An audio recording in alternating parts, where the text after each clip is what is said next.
চলো এখন আমরা একটু শিখি, সেটা হচ্ছে আইসো টার্মস নিয়ে। কেমিস্ট্রিতে আমাদের কিছু টার্মস আছে, কিছু টার্মস তো তুমি শুনে রেখেছো।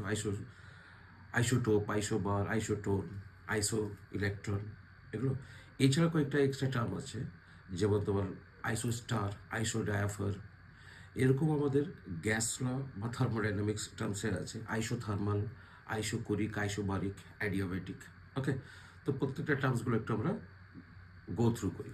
আমরা এখন এই আইসোটোপ, আইসোবার, আইসোটোন, আইসো ইলেকট্রন, আইসো স্টার, আইসো ডায়াফার, আইসোবারিক, আইসোকোরিক, আইসোথার্মাল, অ্যাডিয়াবেটিক, এই কন্ডিশনগুলো তোমাকে এক্সপ্লেন করবো। ফার্স্ট, আইসোটোপ বলতে কি বোঝায়? যে সমস্ত এলিমেন্টের অ্যাটমিক নাম্বার সেম, মাস নাম্বার ডিফারেন্স। যেমন হাইড্রোজেনের H11, H12, H13, বা অক্সিজেনের 816, 817, 818, ক্লোরিন 1735, 1737, এগুলো। ঠিক আইসোটোপের উল্টো হচ্ছে তোমার আইসো বার। কীরকম? যেমন এদের অ্যাটমিক নাম্বার সেম, মাস নাম্বার ডিফারেন্স। আইসো বারে হচ্ছে আবার ক্যালসিয়াম আর আর্গনটা লক্ষ্য করো, এদের atomic number different but mass number same, তার জন্য এদেরকে বলি আমরা আইসো বার। ওকে, এবার আমরা আইসোটোন। আইসোটোন বলতে কি বোঝাই? Element having different atomic number আর mass number but neutron number same, তাদেরকে বলে আইসোটোন। যেমন সোডিয়াম 1123, ম্যাগনেশিয়াম 1224। নিউট্রন নাম্বার আমরা কীভাবে ক্যালকুলেট করি? Atomic mass minus atomic number. তো সোডিয়ামের জন্য লক্ষ্য 23 মাইনাস 11, দ্যাট ইজ 12। ম্যাগনেশিয়ামেরও same, 24 minus 12, that is 1 to 12। তার জন্য এটা আইসো টোন। সেরকম আমাদের ফসফরাস 1531, সালফার 1632, এগুলো আমাদের আইসোটোন। এবার আইসো ইলেকট্রন। দেখো, আইসো শব্দ মানে হচ্ছে সেম। এটা কি করে বুঝবে? যখন ধরো সবাই তোমার ক্লাসে, সবাই যদি একই ক্লাসে পড়ে, তাহলে বলবো আইসো ক্লাস। বাট তোমার টিউশন সেন্টারে তোমার একই ক্লাসে ডিফারেন্ট ডিফারেন্ট স্কুল থাকে, তোমার আইসো স্কুল বলবো না, আইসো ক্লাস বলতে পারবো, বাট আইসো স্কুল বলতে পারবো না। এরপর যাবো আমরা আইসো ইলেকট্রন। তুই লক্ষ্য করো, সোডিয়ামের অ্যাটমিক নাম্বার 11, বাট যেই ওকে একটা Na প্লাস বলবো, লক্ষ্য করো ওর ইলেকট্রন নাম্বার 10, তার মানে এ 10খানা ইলেকট্রন। সেরকমভাবে oxygen, or atomic number 8, but যখনই এখানে অক্সিজেন 2 মাইনাস বলবে, তখন দুটো ইলেকট্রন অ্যাড হয়েছে, এরও 10খানা ইলেকট্রন। বা নিয়ন, লক্ষ্য করো এদের অ্যাটমিক নাম্বার 10, তাহলে সবারই 10খানা ইলেকট্রন আছে, all have same number of electron. এখানে সেটা 10, তার জন্য বলবো আইসো ইলেকট্রন। এবার তুমি একটা নতুন টার্ম শুনবে, আইসো স্টার। আইসো স্টার মানে একটু অ্যানালাইসিস করবে। তুমি লক্ষ্য করো কার্বন মনোক্সাইড এবং নাইট্রোজেন।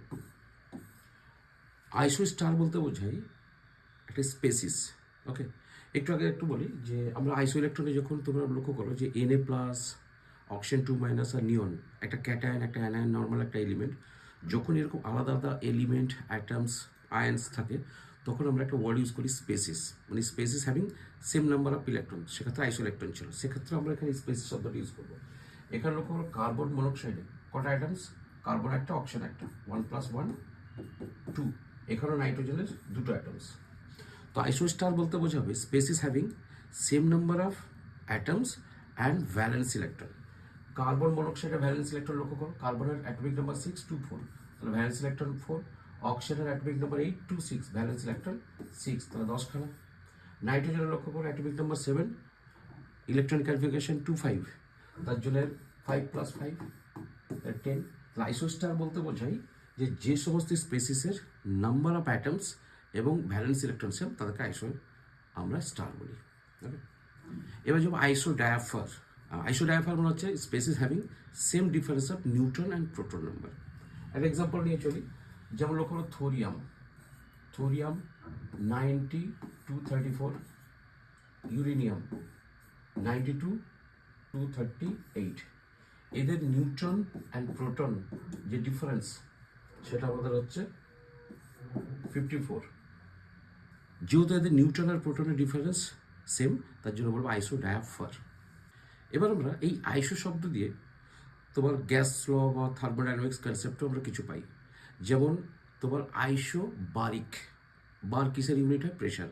তারপরে যদি কোনো সিস্টেমের ইনিশিয়াল আর ফাইনাল প্রেশার কনস্ট্যান্ট থাকে, তাকে বলে আইসো বারিক। তার মানে তারপর চার্লস ল্যাপ্লাই যখন হবে, সেরকম আইসোকোরিক যদি ভলিউম কনস্ট্যান্ট থাকে ইনিশিয়াল আর ফাইনাল, তারপরে এটা আমরা অ্যাভোগাড্রোস লয়ের জন্য পাই।